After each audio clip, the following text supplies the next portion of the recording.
நந்தன் பாட்டு வெளியீட்டு விழாவிற்கு வருகை தந்திருக்கிற என் உயிர்க்கினிய உறவுகள், பெரிதும் நான் போற்றுகிற மதிக்கிற ஊடகவியலாளர்கள், இங்கே அமர்ந்திருக்கிற என் அன்பிற்கினியவர்கள் அனைவருக்கும் என்னுடைய அன்பும் வணக்கமும். நந்தன் பாட்டு வெளியீட்டு விழா என்று சொல்வதை விட பல நூறு ஆண்டுகளாக இந்த மண்ணின் மக்கள் பட்ட வலியை வெளியிடுகிற ஒரு விழாவாகத்தான் இதை பார்க்கணும். பாட்டு திறத்தாலே வையத்தை பாலித்திட வேண்டும், பெரும்பாவளன் பாரதி. பன்னொன்று பாடடி இன்பக் கற்கண்டு பரிமாறு துயர் தீரும் இது நல்ல தொண்டு என்று பாவேந்தன் பாரதிதாசன். பாடும் பணியே பணியாய் அருள் தேடும் என்று சுந்தர அனுபூதி. இசை வடிவாய் நின்ற நாகியே என்று அபிராமிப்பட்டர். இவர்களெல்லாம் பாடி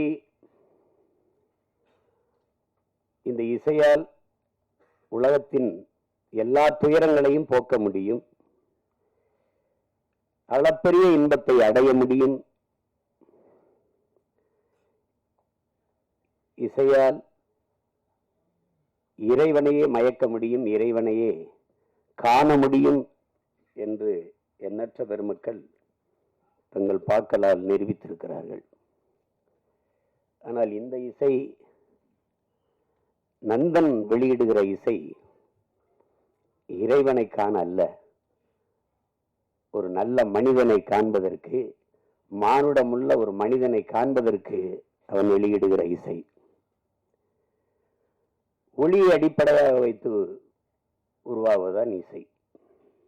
செவி வழியே சென்று இதயத்தை தடவி கேட்கும் உயிர்களை எல்லாம் மயக்கி தன்வயப்படுத்துகிற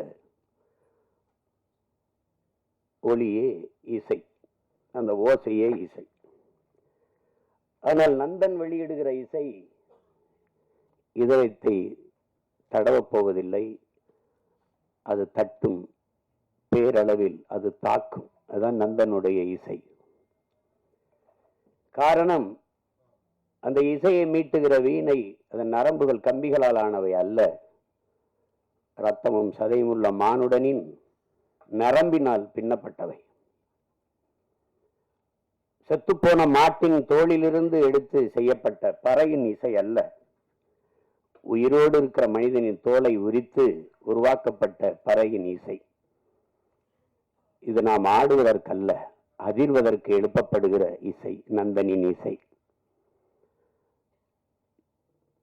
நாம் கேட்டு சிலிப்பதற்கல்ல, சிந்திப்பதற்கு, நாம் ரசிப்பதற்கல்ல இந்த இசை, ஆழ்ந்து யோசிப்பதற்கு எழுப்பப்படுகிற இசைதான் என் தம்பி ரா சரவணன் உருவாக்கி இருக்கிற நந்தனின் இசை.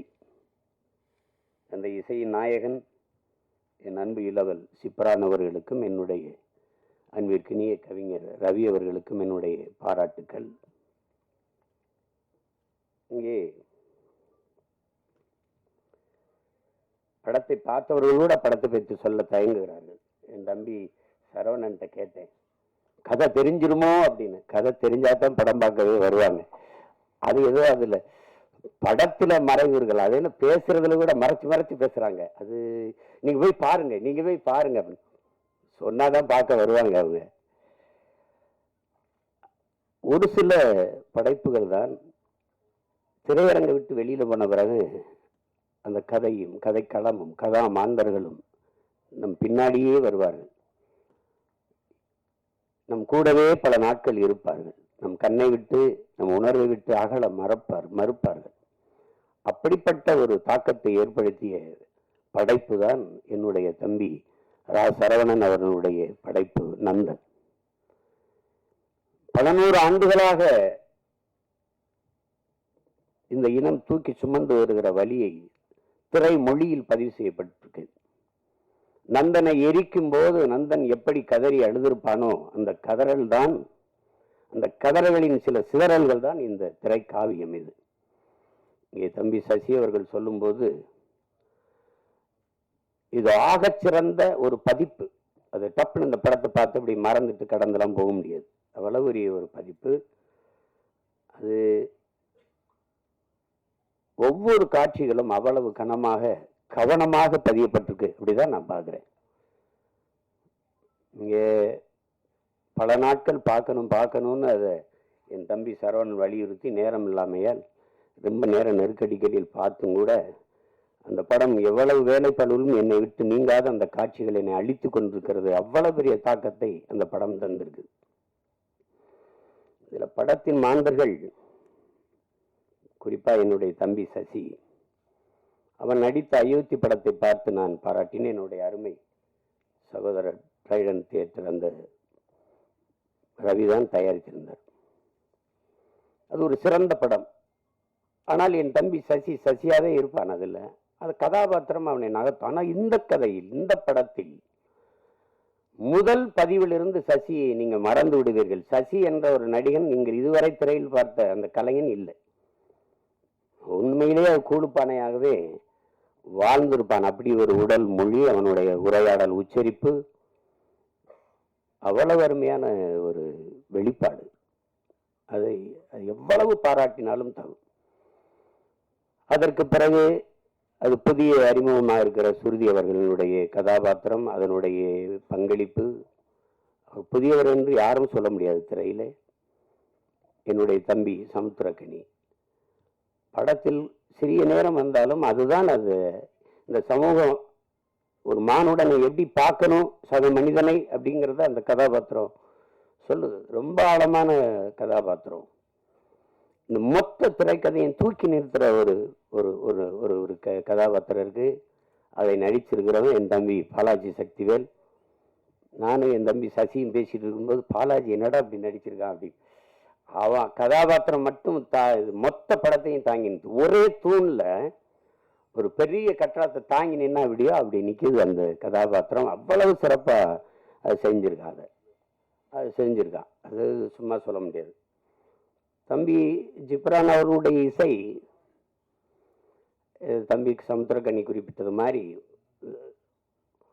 ஒரு அழகான நிறைய பூக்களை வச்சு கோர்க்கிற போது ஒரு நார் தான் அதை தாங்கி இருக்கும். அது மாதிரி நிறைய காட்சிகள் அவருடைய இசையால் அப்படி அது அது அந்த அந்த தாக்கத்தை மிக அருமையா பின்னணி இசையில் அவ்வளவு அருமையா செஞ்சிருக்காரு.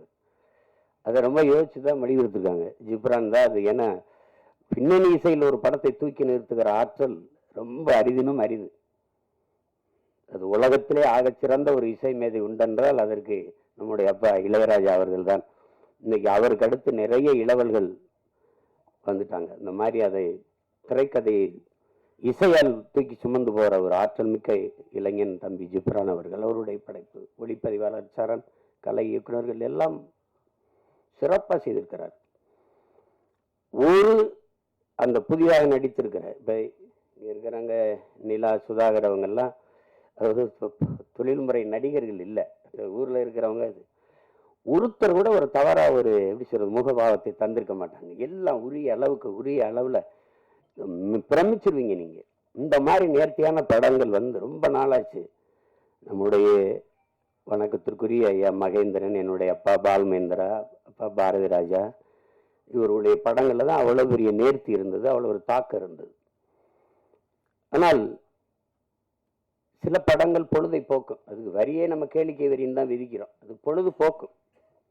ஏதாவது ஒரு அரிதிலும் அரிதான படங்கள் தான் பொழுதை நல்ல பொழுதா ஆக்கும். இது ஆகச்சிறந்த பொழுதாக அந்த 2 மணி நேரம் 5 நிமிடத்தை சிறந்த பொழுதாக ஆக்குகிற ஒரு திரைக்காவியம் தான் நந்தன். அது என் தம்பி இதுக்கு முன்னாடி கத்துக்குட்டி, இந்த உடன்பிறப்புலாம் எடுத்திருந்தாலும் கூட இந்த 3வது பதிப்பு மிக முத்தான பதிப்பு. அப்படிதான் நான் பார்க்குறேன். அது திரையரங்கு படம் முடிச்சுட்டு நாங்கள் ரொம்ப அவசரமாக போனானால் நான் போகவே இல்லை. என்னுடைய மனைவி எல்லாம் அந்த கடைசி காட்சியிலேருந்து இப்படி திரும்பிக்கிட்டு அழுதுகிட்டு இருந்தாங்க. அது அவ்வளவு நெகிழ்ச்சியாக இருந்தது. அது அவங்களுக்கு இவங்கெல்லாம் சொல்ல பயப்படுவாங்க கதையை. நான் சொல்ற கதை மிக ஆழமான கதை. தமிழ் நிலத்தில் மட்டும் இல்லை, இந்திய பெருநிலம் முழுமைக்கும் இன்றும் நம்மோடு இருக்கிற சக மனிதர்கள், நம்மை போல எலும்பு நரம்பு ரத்தம் சதை பசி உறக்கம் கனவு கண்ணீர் கொண்ட சக மனிதர்கள் எவ்வளவு தூரம் இந்த மண்ணிலே நசுக்கப்படுகிறார்கள், ஒடுக்கப்படுகிறார்கள், ஒதுக்கப்படுகிறார்கள் என்பதை உணர்த்துகிற ஒரு ஒப்பற்ற திரை காவியம்தான் இந்த நந்தன். நாட்டின் இன்னைக்கு பொருளாதார அடிப்படையில் இடஒதுக்கீடை நாம் பேசுகிறோம், நாம் வரவேற்கிறோம். ஆனால் இடஒதுக்கீடு ஏன் கொண்டு வரப்பட்டது அப்படிங்கிறத நீங்கள் அறிவார்ந்த என் உறவுகள் நீங்கள் சிந்திச்சு பார்க்கணும். சீமான் இந்த தெருவில் போகக்கூடாது என்றது ஏழை என்பதற்காக அல்ல என் உடன் பிறந்தவர்களே. இந்த கோயிலில் நான் நுழையக்கூடாது என்பது நான் ஏழை என்பதற்காக அல்ல. இந்த குளத்தில் நான் குளிக்கக்கூடாது என்பது நான் ஏழை என்பதற்காக அல்ல. நான் இழிமகன், ஈன சாதி, தாழ்ந்தவன், தீண்டத்தகாதவன் என்பதற்காக. எதன் பொருட்டு இங்கே எனக்கு கல்வி, வேலைவாய்ப்பு, அரசியல் அதிகாரம் மறுக்கப்பட்டதோ அதன் பொருட்டு அது கொடுக்கப்பட வேண்டும் என்பதற்காக உருவாக்கப்பட்ட ஒன்றுதான் வகுப்பு வாரி பிரதிநிதித்துவம். அதை நீங்க புரிஞ்சுக்கணும். ஏழை சீமான் நாளை அதானி அம்பானி ஆகிவிடலாம், பொருளாதார அளவுகோல் மாறிவிடும். ஆனால் இன்றைக்கு இழிமகன் சீமான் எந்த உயரத்திற்கு போனாலும் என் மீது சுமத்தப்பட்ட சாதிய இழிவு போக மறுக்கிறது. அதற்கு சான்று சீமான் அல்ல, இந்த நாட்டின் முதல் குடிமகன் president of India Ramnath Kovind கோயிலுக்கு வெளியே ஒரு மரத்து நிழல்லே குடும்பத்தோட யாகம் வளர்த்து கும்பிட்டு போனது இன்னும் இருக்கு. வரலாற்று நிகழ்கால நிஜம். நாட்டின் முதல் குடிமகள் Draupadi Murmu president of India, நாட்டின் பிரதம அமைச்சர் மாண்புமிகு ஐயா நரேந்திர மோடி ஒரு நாற்காலியிலே, ஐயா அத்வானி ஒரு நாற்காலியிலே அவர் வீட்டு வாசலில் அமர்ந்து பேசுகிறார்கள். அந்த அருமை பெருமகள் அந்த ஓரத்திலே கைகட்டி நின்று கொண்டிருக்கிறாள். Citizen of president of India. இந்த நாட்டில் பெண்ணிய உரிமை பேசுகிறோம், பெண்களுக்கு இடஒதுக்கீடு பேசுகிறோம், சமத்துவம் பேசுகிறோம், சகோதரத்துவம் பேசுகிறோம், ஜனநாயகம் பேசுகிறோம். நாட்டின் முதல் குடிமகள், இந்திய நாட்டின் பிரதமர், இந்திய நாட்டின் பிரசிடென்ட் ஆஃப் இந்தியாவுக்கு எந்த நிலைமை என்றால் சாதாரண ஊராட்சி மன்ற பிரசிடென்ட் தலைவருக்கு என்ன நிலைமை இருக்கும் என்று என் அரும் தம்பி தங்கைகள், என் உடன் பிறந்தார்கள் சிந்திச்சு பாருங்க. இன்றைக்கும் கொடியேற்ற முடியாது. இங்கே எத்தனையோ மாமன்றங்களில் மாநகர மாமன்ற உறுப்பினர்கள் இருக்கிற அவையிலே தாழ்த்தப்பட்டவர்கள் இருப்பதற்கு இருக்கை போடப்படவில்லை என்பது இன்றும் நிகழ்கிறது. உயர் சாதிக்காரன் சுடுகாட்டு வழியே தாழ்ந்தவன் ஒருவன் இறந்து போனால் அவன் பிணத்தை எடுத்துட்டு போக முடியாது என்றோ அல்ல, நாகப்பட்டினத்தில் நிகழ்ந்தது. கோயிலுக்குள் நுழைய முடியாது, திறந்து போய் கும்பிடரா என்று சொல்ல ஒருத்தனும் இல்ல, பூட்டை போட்டு சாவி எடுத்துக்கிட்டு வர ஆள் இருக்கு. ஏன் சிவனே நந்தனார் சரித்திரத்திலே 63 நாயன்மார்களில் ஒருவன் பறையன். அவன் சிவன் பக்தன், எவனுக்கும் சற்றும் குறைவில்லாத பக்தன் நந்தன். எத்தனை 100 ஆண்டுகளாக அந்த வழி துரத்துகிறது. இன்றும் பல நந்தன்கள், பல ஆயிரம் நந்தன்கள். நந்தன் வெளியிலே 63 நாயன்மார்களில் ஒருவன் சிவன் கோயிலுக்கு வெளியிலே சிவனை வழிபட தவிக்கிறான், எல்லோரும் உள்ளே. நந்தி அங்கே நிற்கிறது, சிவனை வழிபட மறைக்கிறது. நந்தனுக்கு சிவன் தெரியாமல் நந்தி மறைக்கிறது.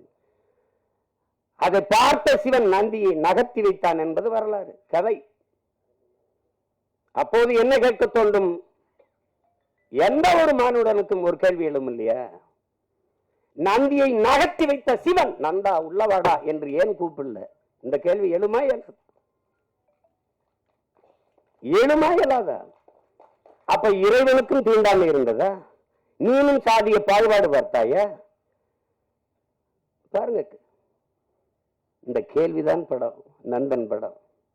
சாதிய இழிவை துடைத்தெறிய போராடாமல் இருப்பதை விட செத்து ஒளிவதே மேலானது. அண்ணல் அம்பேத்கர். இந்த வார்த்தையில வலி இருக்குதா? அதை உணர முடியுதா? என்னைக்காவது என் உடன் பிறந்தவர்களை நீங்கள் இருந்து சாப்பிட்டு எழுந்த இடத்தை தண்ணீர் விட்டு கழுவியதை நீங்கள் பார்த்ததுண்டா? இந்த தெருவிலே நீ நடக்கக்கூடாது, இந்த கோயிலுக்கு வரக்கூடாது என்று சொன்னதை நீங்கள் கேட்டதுண்டா? தோல் மேலே கையை போட்டு நீங்கள் என்ன சாதி என்று தெரிந்து கொள்வதற்கு நீங்கள் என்ன ஆளுகை என்று கேட்டதை நீங்கள் இன்னைக்கு அந்த வழியை உணர்ந்திருக்கிறீர்களா? உங்களை அழைத்து கொண்டு போய் உங்கள் அப்பா பேர் என்ன, உங்க ஊர் என்ன, உங்க அப்பா என்ன வேலை பார்க்கிறார், எந்த தெருவில் வாழ்கிறீர்கள், எதற்கு, நீ என்ன சாதி என்று கண்டறிவதற்கு இந்த வழியெல்லாம் நீங்கள் அனுபவித்தது உண்டா? இந்த குளத்தில் நீ குளிக்கக்கூடாது என்று சொல்லதுண்டா? தண்ணீரை வாய் வைத்து குடிக்கக்கூடாது, அண்ணாக்கத்தான். அது சுகாதாரம். இன்னைக்கு அண்ணாக்க எல்லாரும் குடிக்கிறோம், அது வேறு. இரட்டை குவளை முறை அதெல்லாம் பார்த்தது உண்டா? நீங்க ஒவ்வொரு சாதிக்கும் ஒரு முடிநிறுத்துகிறவர் உண்டு. பார்த்து உண்டுவா? சலவை தொழிலாளி இந்த சாதிக்கு விழுக்கிறவர் தனி. இந்த குளத்தில் தான் குளிக்கணும், மாறி குளிச்சனா குள விழும். இதெல்லாம் எங்க இருக்குன்னு நினைக்காது. இன்னும் இங்க இருக்கு, இன்னும் இருக்கு. எத்தனை ஊராட்சி மன்ற தலைவர்கள் இந்திய நாட்டின் விடுதலை கொடியை ஏற்ற முடியாமல், கொடி விடுதலை கொடி, ஆனால் அவன் பெற்று இருக்கிறானா? சத்துணவு ஆயா தாழ்த்தப்பட்ட மகள், அவள் சமைத்து போட்டதை சாப்பிட மாட்டோம் என்று எத்தனை பிள்ளைகள் சாப்பிடாமல் போனது இல்லையா? அரசு சாப்பிட வைக்கிறதுக்கு என்ன முயற்சி? அவளை பணியிட மாற்றியதுதான் இன்றும் இங்க நிகழ்கிறது. உடன் பிறந்தவர்களே, நாகப்பட்டினத்தில் சுடுகாட்டு வழி எடுத்துட்டு போக முடியல, சுடுகாட்டு வழியே. ஆனால் மாவட்ட ஆட்சியர் அங்க போனார். நீங்க எடுத்துட்டு போங்க, நான் பாப்போம்னு சொல்லல, மாற்று வழிதாரம் அங்க ஒண்டி பறிச்சுக்கிறீங்க. இதுதான் நீங்க இன்னும் இருக்கிற நிலைமை. அப்ப அதிகாரத்துக்கிட்டே தீண்டாம இருக்கு, பாகுபாடு இருக்கு. அடித்தட்டு மக்கள் என்ன செய்ய முடியும்? அது இன்னும் அந்த நந்தனை எரித்த தீ இன்னும் எரிந்து கொண்டுதான் இருக்கிறது. அதைதான் இந்த படம் வலியுறுத்துது. நீங்க சாதியை ஏற்றதாள்களை வைத்துக் கொண்டு சமூக முன்னேற்றம் மேம்பாடு என்று பேசுவது மலக்குழியின் மேலே நீங்கள் போடுகிற மல்லிய பந்தலுக்கு சமம்ங்கிறாரு இந்த அம்பேத்கர். அதான் இங்க நடக்குது, இன்னும் நடக்குது. ஆனால் நம்ம சகோதரத்துவம் பேசுவோம், சமத்துவம் பேசுவோம். இந்திய அரசியல் அமைப்பு சட்டம் கொடுத்தது தமிழ்நாட்டுக்குள்ள 42 தொகுதி ஆதி குடிகளுக்கு, 2 தொகுதி பழங்குடி. ஆனால் அரசியல் அமைப்பு தந்ததை தவிர இந்த கட்சிகள் கொடுத்தது எத்தனை? ஒண்ணும் கிடையாது. அந்த முறை மட்டும் இல்லை என்றால் ஒருவன் கூட ஒரு சீட்டு கொடுத்துக்க மாட்டான். இந்த காலத்திலையும் பொது தொகுதிக்கு நிறுத்துறதுக்கு, பொது தொகுதிக்கு ஆசைப்படக்கூடாதுன்னு சொல்றதெல்லாம் இருக்கத்தானே செய்யுது. மொத்தமா வச்சு செதுக்கி தள்ளிட்டா 2 மணி நேரம் 5 நிமிஷத்துல மொத்தமா. அதாவது ஒரு பெரிய அரசியல் தலைவர் பொது மேடைகளை பேச தயங்குறதை திரைமொழியில் மொழிபெயர்த்ததுக்காவது என் தம்பி சரவணன் போற்றத்தக்கவன், பாராட்டப்படத்தக்கவன். யாரும் இந்த படத்தை தயாரிக்க மாட்டாங்கன்னு அவனுக்கு தெரியும். இந்த கதையை சொன்னா ஏத்துக்க மாட்டான், பயப்படுவான். ஆனால் பயப்படாம துணிஞ்சு அவன் என்ன பெரிய கோடீஸ்வரன், பிச்சை எடுத்து அங்க 1000 வாங்கியிருப்பான், இங்க 2000 வாங்கியிருப்பான், இங்க 1 லட்சம் வாங்கியிருப்பான், 50,000 இருப்பான். அதை சேர்த்து வச்சு குருவி சேர்த்த மாதிரி வச்சு இந்த படத்தை எடுத்துட்டான். அந்த படத்தை எவ்வளவு திறமை இருந்தாலும் வாய்ப்பில்லை என்றால் அது வெளிப்படாது.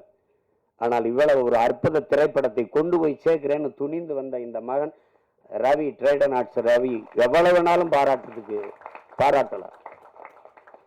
நெருக்கடியான நேரம் தான். நட்புக்காக என் தம்பி சமுத்திரக்கனி எல்லாம் அவன் 3 நாள் தேதி வாங்கினா, ஆனா ஒரே நாள்ல நடிக்க வச்சு மொத்த காட்சி எடுத்துட்டு அனுப்பியிருக்கான்.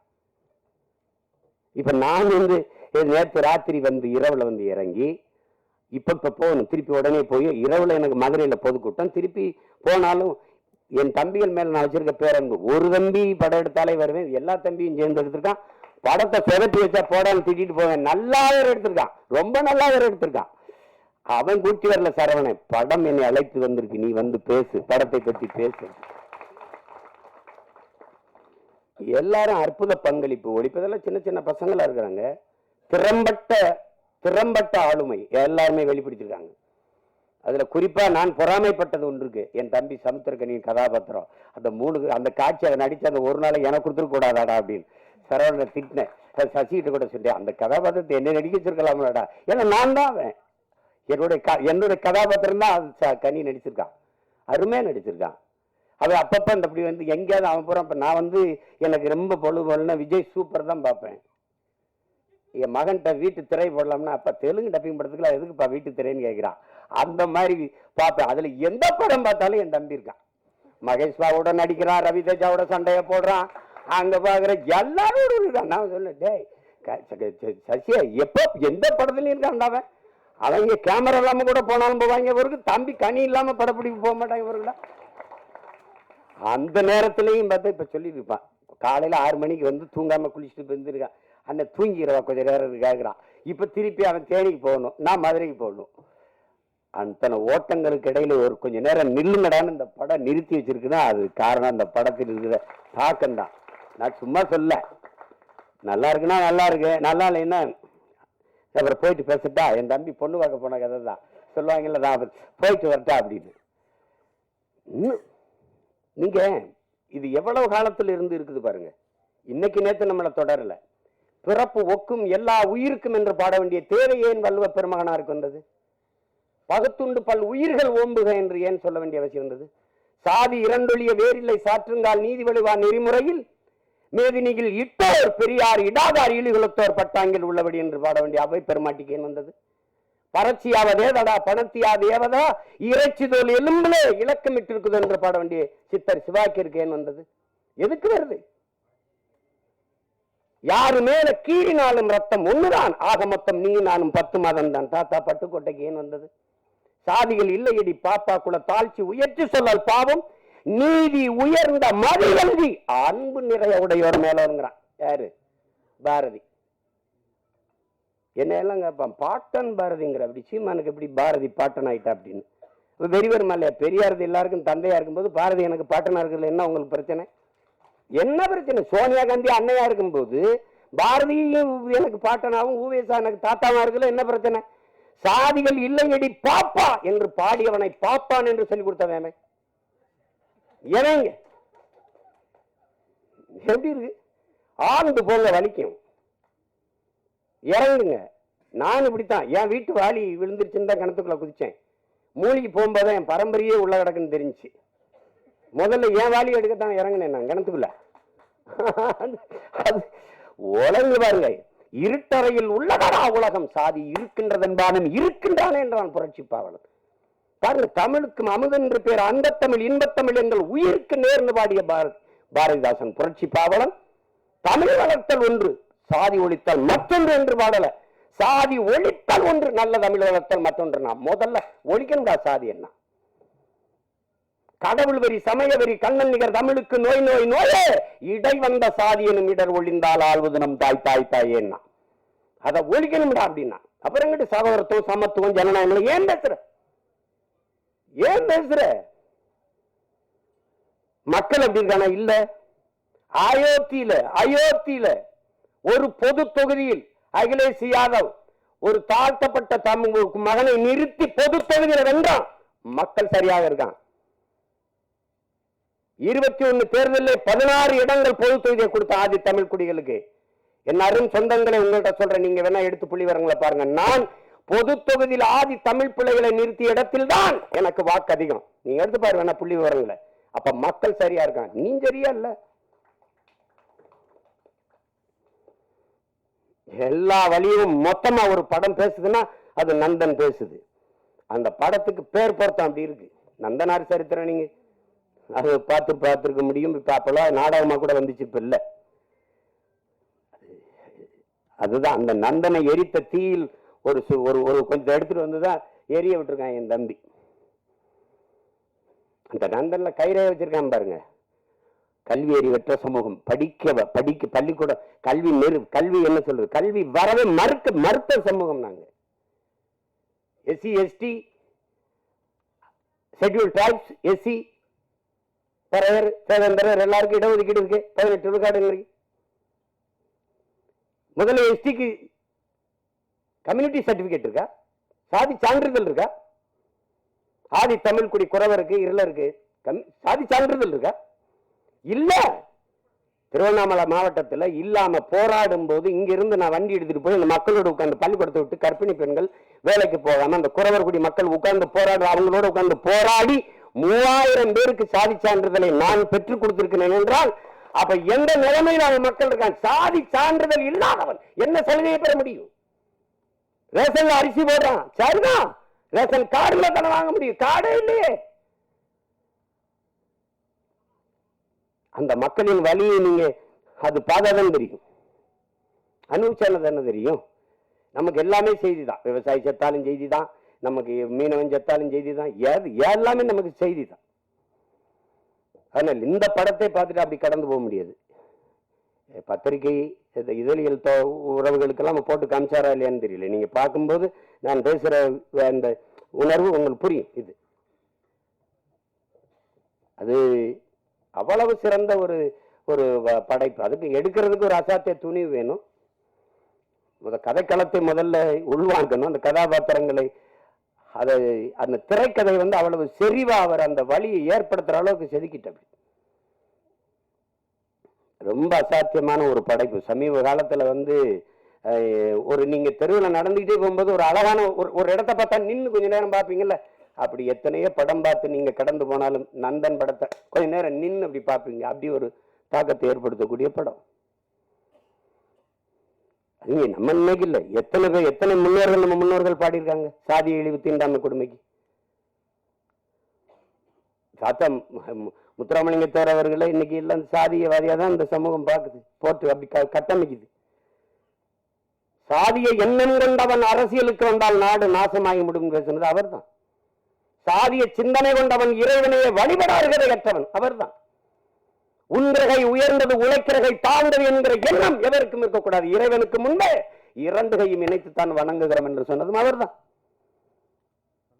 பிறப்பில் இல்லை தாழ்ந்தவன் உயர்ந்தவன். அவன் பெற்றிருக்கிற கல்வி அறிவு, அவனுடைய தனி மனித ஒழுக்கம், செயல்பாடுகள், இதை வைத்துத்தான் ஒருவன் உயர்ந்தவன் தாழ்ந்தவன் என்று தனது அம்பேத்கர் சொல்றார். நான் குடிக்க மாட்டேன், மதர்ந்த மாட்டேன், மனைவி தவிர வேற ஒரு பெண்ணை நினைக்க மாட்டேன், ஊழல் பெற மாட்டேன், லஞ்சம் பெற மாட்டேன். இந்த சமூகம் ஒழுக்கத்திற்கு என்னென்ன வரையறை வைத்திருக்கிறதோ அதையெல்லாம் கடைபிடித்து வாழ்கிற நான் இளிமகன், தாழ்ந்த சாதி. இந்த சமூகம் எதையெல்லாம் தவறு என்று போய்த்திருக்கிறதோ, ஒழுக்கங்கள் என்று போய்த்திருக்கிறதோ அதையெல்லாம் செய்கிற ஒருவன் உயர்ந்த சாதி என்று பிறந்ததினாலேயே அவன் உயர்ந்தவன் என்று சொல்கிறாய். இது எப்படி ஏற்கிறதுங்கிறது நீங்களே சொல்லுங்க. எப்படி இருக்கிறது? எப்படி இருக்கிறது? எங்க அண்ணன் கமலஹாசன் பேசினது இருக்கு தனிப்பட்ட முறையில். நான் குளிக்காம ரெக்கார்டிங் கேட்டு போவேன் தம்பி. நான் கறி சாப்பிடுவேன், நான் அசைவ உணவு சாப்பிடுவேன், சாமி கும்பிட மாட்டேன். பாருங்க, இது எங்க அண்ணன் கமலஹாசன் எதுவும் சொல்ல வர்றாரு. ஆனா இதுல எதையுமே செய்ய மாட்டாரு. ஐயா இளையராஜா சாமி கும்பிடுவாரு, கவிச்சு சாப்பிட மாட்டாரு, குளிச்சுட்டு தான் வருவாரு, எல்லாம் பண்ணுவாரு.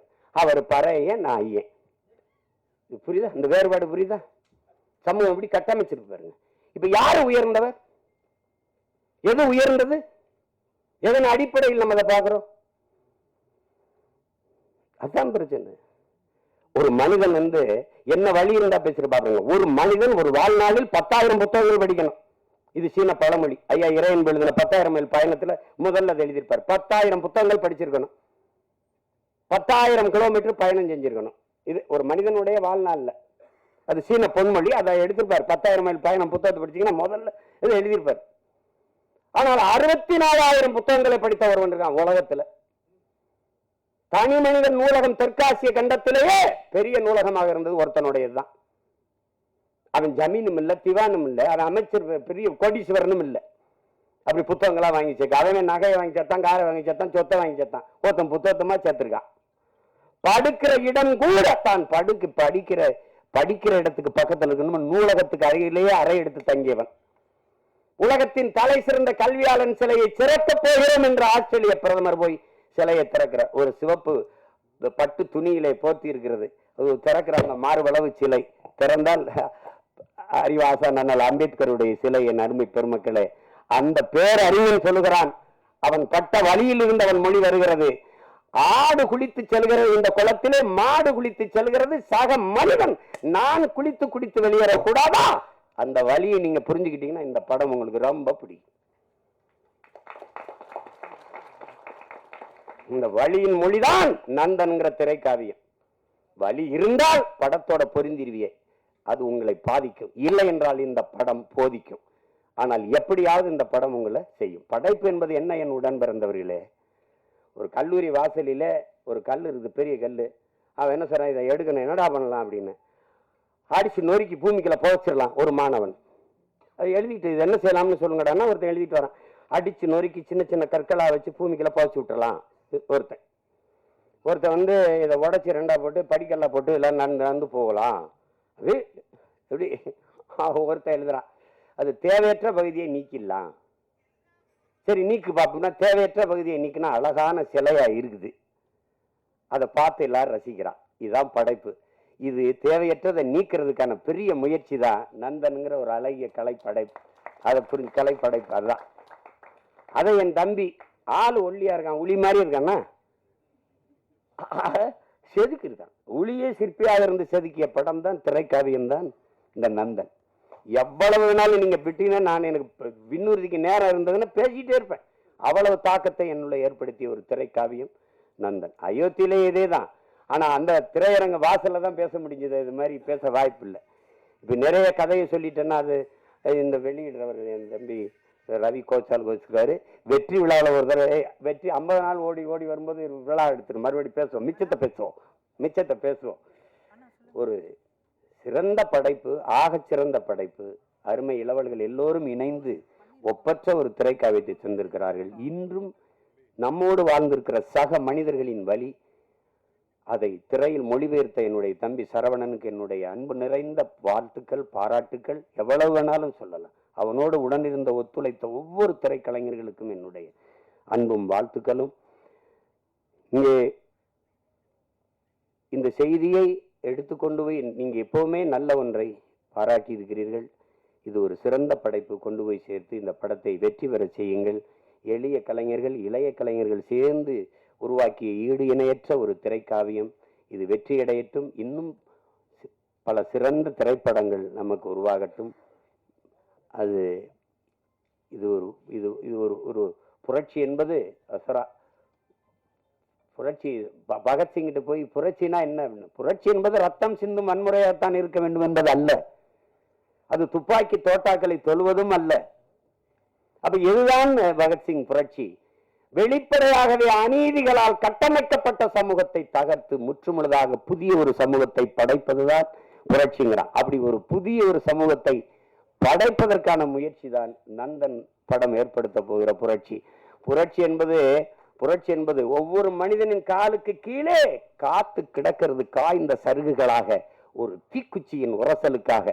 அந்த தீக்குச்சி தான் நந்தன் பற்ற வைத்து போடுகிற தீக்குச்சி.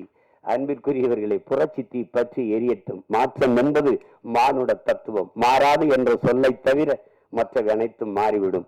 மாறுவோம், மாற்றுவோம். புரட்சி ஓங்கட்டும். வாழ்த்துக்கள். Thank you so much sir. எல்லாரும் அப்படி எழுந்து நிற்கலாம். ஒரு